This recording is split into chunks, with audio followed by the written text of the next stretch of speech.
Hi అండి, welcome back to our channel మా ఇంటి పొదరిల్లు. ఈరోజు వీడియో వచ్చేసి కాజు మష్రూమ్ మసాలా కర్రీ అనమాట. చాలా చాలా బాగుంటుంది. వంకాయ మసాలా, గుత్తి వంకాయ కూర ఎట్లుంటుందో అంతకంటే కూడా చాలా టేస్టీగా ఉంటుంది అనమాట. అవి మంచిగా పొట్టు తీసుకోవాలి. పొట్టు తీసి ఒక గిన్నెలకు తీసుకోవాలి. తర్వాత కడాయి పెట్టుకొని 2 స్పూన్ల ఆయిల్ వేసి ఒక హాఫ్ కప్పు జీడిపప్పు ఉంటుంది కదా, అవి కొంచెం లైట్ కలర్ వచ్చే వరకు ఫ్రై చేసుకోవాలి. మరీ డార్క్ రావద్దు. కలర్ మారి డార్క్ వచ్చిందనుకో టేస్ట్ అనేది చేంజ్ అయిపోతుంది. కొంచెం అట్లా లైట్గా అట్లా రాగానే తీసి ఒక గిన్నెలకి వేసుకోవాలి. గిన్నెలకి వేసుకొని మనం మష్రూమ్ కడిగి పెట్టుకోవాలి ముందే. అవి నూనెలో ఫ్రై చేసుకోవాలన్నమాట. బాగా ఫ్రై చేసుకోవాలంటే ఇంకా మంచిగా ఇట్లా ఉడకాలన్నమాట.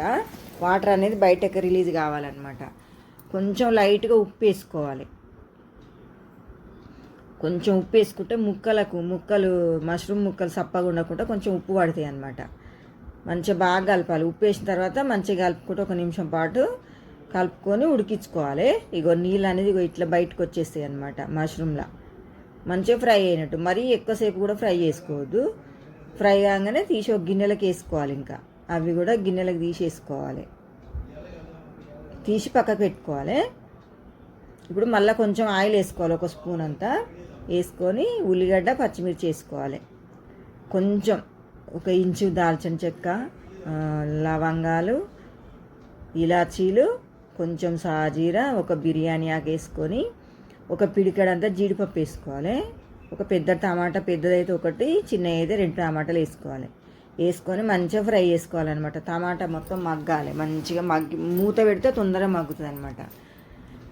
ఇట్లా మగ్గిన తర్వాత ఇక స్టవ్ ఆఫ్ చేసుకోవాలి. అది కంప్లీట్గా చల్లారాలన్నమాట. చల్లగైన తర్వాత మిక్సీ గిన్నెలకి తీసుకోవాలి. మిక్సీ గిన్నెలకి తీసుకొని కొంచెం ఉప్పు వేసుకోవాలి. ఇంట్లో ఉప్పు వేసుకొని మెత్తటి ప్యూరీలాగా చాలా మెత్తగా పట్టుకోవాలి. మిక్సీకి మెత్తగా పట్టుకుంటేనే టేస్ట్ అనేది బాగుంటుంది. కొంచెం ఇట్లా బరకబరకున్న టేస్ట్ అంత బాగా రాదనమాట. ఇంత మెత్తగా పట్టుకొని మళ్ళీ అదే కడాయి పెట్టుకోవాలి. తర్వాత 2 స్పూన్ల ఆయిల్ వేసి జీలకర్ర, ఆవాలు, మినపప్పు, శనగపప్పు వేసుకోవాలి. పోపు దినుసులు వేగిన తర్వాత మనం మిక్సీ పట్టుకున్న పేస్ట్ వేసుకోవాలి. మొత్తం వేసుకొని కొంచెం పసుపు వేసుకోవాలి. ఒక హాఫ్ స్పూన్ అంతా పసుపు వేసుకుంటే సరిపోతుంది అనమాట. ఎక్కువ అవసరం లేదు. మంచిగా ఫ్రై చేసుకోవాలి. ఇక నూనె అంతా ఆయిల్ పైకి తేలే వరకు ఫ్రై చేసుకోవాలి. ఇగో ఇప్పుడు ఆయిల్ పైకి తేలుతుంది కదా, ఒక్కసారి మళ్ళీ కలుపుకోవాలి. కలుపుకొని 1 స్పూన్ అంతా అల్లం వెల్లుల్లి పేస్ట్ వేసుకోవాలి. అల్లం వెల్లుల్లి పేస్ట్ ముందైనా వేసుకోవచ్చు, కానీ కొంచెం ఇట్లా మాడిపోయినట్టు అవుతుంది. ఈ పేస్ట్ వేసుకున్నాక వేస్తే మంచిగా మాడిపోదు అనమాట. అల్లం వెల్లుల్లి పేస్ట్ కూడా బాగా మంచిగా పచ్చివాసన అయ్యే వరకు ఈ ప్యూరీలనే ఫ్రై చేసుకోవాలి మంచిగా. తర్వాత ఇప్పుడు తగినంత కారం వేసుకోవాలి. మేమైతే కొంచెం స్పైసీగానే తింటాం అనమాట. ఇట్లా మసాలా కూరలలో కొంచెం కారం ఎక్కువ ఉంటేనే బాగుంటుంది. కారం, 1 స్పూన్ ఉప్పు, ధనియాల పొడి, గరం మసాలా వేసుకోవాలి. వేసుకొని బాగా కలిపి నూనె మొత్తం పైకి తేలాలన్నమాట. అంతసేపు ఫ్రై చేసుకోవాలి చిన్న మంట మీదని. మంచిగా ఫ్రై చేసుకుంటే టేస్ట్ బాగుంటుంది. అక్కడ చూసిరా ఎంత బాగా నూనె అంతా బయటికి తేలింది కదా. ఇప్పుడు కొన్ని వాటర్ పోసుకోవాలి. 1 చాయ్ గ్లాస్ కంటే తక్కువని. మళ్ళీ 1 హాఫ్ గ్లాసు పెరుగు వేసుకోవాలి. పెరుగు వేసుకుంటే టేస్ట్ అనేది చాలా బాగుంటుంది. కొంచెం వేసుకోవాలి, మరీ ఎక్కువ వేసుకోవద్దు. కొంచెం పెరుగు వేసుకొని వాటర్ సరిపోయినట్టు అనిపించలేదు అనమాట నాకు. కొంచెం వాటర్ వేసిన నేను. వేసి మంచి ఇట్లా ఉండలు లేకుండా ఇది చాలాసేపు 1 2-3 నిమిషాల పాటు బాగా కలపాలి. ఉండలు లేకుండా కలిస్తే మంచిగా ఉంటుంది అనమాట. ఈ ఫంక్షన్లలో కూడా వండుకోవచ్చు. ఇవి కొంచెం రేట్ ఎక్కువ ఉంటుంది, కానీ ఇంకా చాలా బాగుంటుంది. గుత్తి వంకాయ కూర ఎట్లుంటుందో అట్లానే సేమ్ ఉంటుంది అనమాట. అవి బాగా మంచిగా క్రీమీగా మంచిగా ఉడుకుతుంది కదా. ఫస్ట్ జీడిపప్పు వేసుకోవాలి, ఫ్రై చేసి పెట్టుకుంది.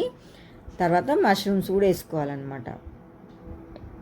వేసుకొని మంచిగా 1 4-5 నిమిషాలు చిన్న మంట మీదనే మంచిగా ఉడకాలి. కారము, ఉప్పు అన్నీ పట్టాలన్నమాట మష్రూమ్ ముక్కలకి. చిన్న మంట మీదనే ఉడికించుకోవాలి. హై ఫ్లేమ్ అయితే అస్సలు పెట్టొద్దు, మాడిపోతుంది, అడుగంటుతుంది అనమాట. పేస్ట్ ఉంటుంది కదా, ఉట్టిగానే అడుగంటిపోతుంది అనమాట. ఇగో ఇట్లా చిన్న మంట మీద ఇట్లా నెమ్మది ఉడకనియాలి. ఫైనల్గా కొత్తిమీర వేసుకోవాలి. కొత్తిమీర వేసి కలిపి ఇక స్టవ్ ఆఫ్ చేసేయాలన్నమాట. మళ్ళీ కొత్తిమీర వేసినాక మంట పెట్టొద్దు పొయ్యి కింద, కడాయి కింద. ఎందుకంటే మళ్ళీ ఫ్లేవర్ అనేది మళ్ళీ వేరే చేంజ్ అయిపోతుంది అనమాట. చూసి ఎంత బాగా అనిపిస్తుంది.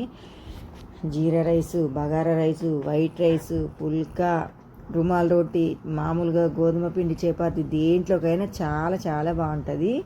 ఎంత బాగుందో అసలు చూస్తుంటేనే నోట్లో నీళ్ళు ఊరుతున్నాయి. చాలా చాలా టేస్టీ ఉంటుందండి. ఒకసారి చేయండి, ఇట్లా చేసి కామెంట్ బాక్స్లో ఎప్పుడు ఎట్లొచ్చిందో. వీడియో కనుక నచ్చినట్టయితే లైక్ చేయండి, షేర్ చేయండి, సబ్స్క్రైబ్ చేయండి.